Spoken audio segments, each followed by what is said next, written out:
રાજ્ય સરકારે વહીવટી તંત્રમાં મોટા ફેરફાર કર્યા છે ને ઉચ્ચ સનદી અધિકારીઓ જે આઈએએસ કક્ષાના છે 18 આઈએએસની બદલી કરી છે, સાથે સાથે આઈપીએસની બદલી પણ કરી છે। પરંતુ આઈએએસની બદલીમાં સૌથી મહત્વના અને તાકાતવર વ્યક્તિ તરીકે એક નામ ઉપસ્યું છે ને એ નામ પર વાત કરવી છે। નમસ્કાર, આપ જોઈ રહ્યા છો હોટલાઇન ન્યૂઝ અને હું છું આપની સાથે તોફિક ગાંચી।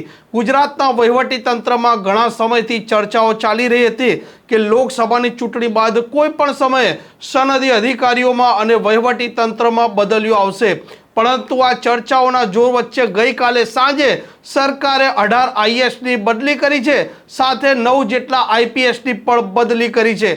આઈએએસની બદલીની વાત કરીએ તો કોરોના કાળમાં ટીવીમાં તમે સતત જે ચહેરો દેખાતો હતો જયંતિ રવિ, તે પોંડિચેરી હતા, તે કેન્દ્રમાં ડેપ્યુટેશન પર હતા અને તે ગુજરાત પરત ફર્યા છે અને તેમને મહેસૂલ વિભાગના સચિવ બનાવવામાં આવ્યા છે।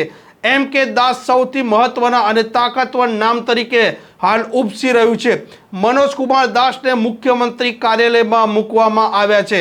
મનોજ કુમાર દાસ છે તે વિજય રૂપાણીની સરકારમાં પણ મુખ્યમંત્રી કાર્યાલયમાં હતા અને તેમને વહીવટી તંત્રનો એક બહોળો અનુભવ હતો।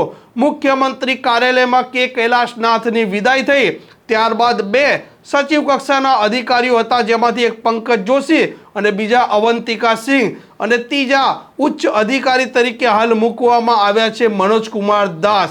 માનવામાં આવી રહ્યું છે કે જાન્યુઆરી 2025માં રાજકુમાર મુખ્ય સચિવ તરીકે નિવૃત્ત થવાના છે અને સંભવિત રીતે સિનિયોરિટીમાં પંકજ જોશી છે તે મુખ્ય સચિવ બની શકે તેવી એક પ્રબળ શક્યતા છે। ઘણા સમયથી ગુજરાતના વહીવટી તંત્રમાં જે બખેડા ચાલી રહ્યા હતા અને વહીવટી તંત્રમાં જે યોજનાઓ હતી કે જે કામકાજ હતું તે નિરસતા ચાલતું હતું અને જે ઘટનાક્રમ બની રહ્યા હતા તેને લઈને રાજ્ય સરકારે મહત્વના ફેરફાર કરવા છે।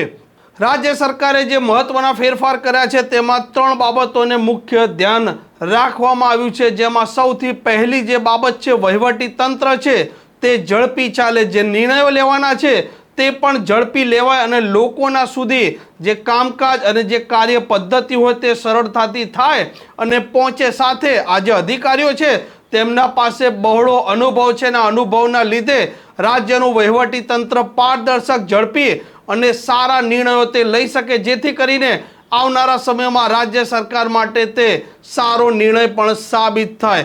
ત્રીજી વાત કરીએ તો બીજી કેડરના અધિકારીઓને પણ તૈયાર કરવા માટે આ જે વહીવટમાં કુને ધરાવતા અધિકારીઓ છે તેમને વિભાગો આપવામાં આવ્યા છે।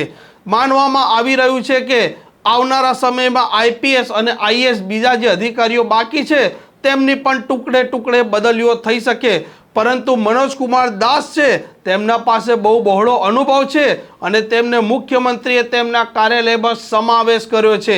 બીજી આઈપીએસમાં જે બદલીઓ થઈ તેમાં એક બદલી જે થઈ તે ખૂબ ચર્ચામાં છે ને તે નામ છે રાજુ ભાર્ગવ। રાજકોટમાં ટીઆરપી કાંડ થયો હતો તે સમયે તે રાજકોટના પોલીસ કમિશનર હતા અને તેમને હટાવી દેવામાં આવ્યા હતા। એક લાંબા સમયથી તે સાઇડલાઇનમાં હતા અને તેમને ગાંધીનગર એડિશનલ ડીજીપી આર્મ્સ એક્ટમાં મૂકવામાં આવ્યા છે। હાઈકોર્ટે પણ ઘણા સમયથી વડોદરાનો જે હરણીકાંડ થયો હતો ને તે સમયે રાજકોટના મ્યુનિસિપલ કમિશનર હતા વિનોદ રાવ, તેમના વિરુદ્ધ શિક્ષાત્મક સરકારે કાર્યવાહી કરવી જોઈએ તેવી ટકોર કરી હતી અને રાજ્ય સરકારે પણ શિક્ષણ વિભાગમાં સચિવ તરીકે 6 વર્ષથી કાર્યરત હતા વિનોદ રાવ, તેમને સાઇડલાઇન પોસ્ટિંગ આપ્યું છે અને શ્રમ અને રોજગાર વિભાગમાં મૂકવામાં આવ્યા છે। આમ રાજ્ય સરકારે હાલ બદલીઓને લઈને પહેલો એક નિર્ણય લીધો છે અને આવનારા સમયમાં ઘણી બદલીઓ થશે, પરંતુ માનવામાં આવી રહ્યું છે કે આ જે બદલીઓ છે તે ટુકડે ટુકડે થશે। મનોજ કુમાર દાસને મુખ્યમંત્રી કાર્યાલયમાં સમાવેશ કરવામાં આવ્યો છે, સાથે તેમને ગૃહ વિભાગના મુખ્ય સચિવનો પણ ચાર્જ સોંપવામાં આવ્યો છે। મનોજ કુમાર દાસ પાસે બહુ બહોળો અને મોટો અનુભવ છે અને તે કારણસર તેમને આ લાભ મળવામાં આવ્યો છે। રાજીવ કુમાર ટોપનો જે વર્ષ 2009થી તત્કાલીન વડાપ્રધાન મનમોહન સિંહના કાર્યાલયમાં અને વડાપ્રધાન નરેન્દ્ર મોદીના કાર્યાલયમાં હતા, તે ગુજરાતમાં પરત ફર્યા છે અને તેમની ઘણા સમયથી ચર્ચા હતી કે તેમને કોઈ મહત્વનું ખાતું આપવામાં આવશે, પરંતુ તેમને રાજ્ય વેરા કમિશનરના મુખ્ય કમિશનર તરીકે મૂકવામાં આવ્યા છે। આમ રાજ્ય સરકારે હાલ બદલીઓની શરૂઆત કરી છે, જેમાં મનોજ કુમાર દાસ છે તે ખૂબ હાલ ચર્ચામાં છે। આ પ્રકારનું એનાલિસિસ ફક્ત આપને હોટલાઇન ન્યૂઝ પર જ જોવા મળશે. જો આ ચેનલને હજી સુધી આપે સબસ્ક્રાઇબ ન કર્યું હોય તો અવશ્ય સબસ્ક્રાઇબ અને શેર કરવાનું ભૂલતા નહીં. નમસ્કાર.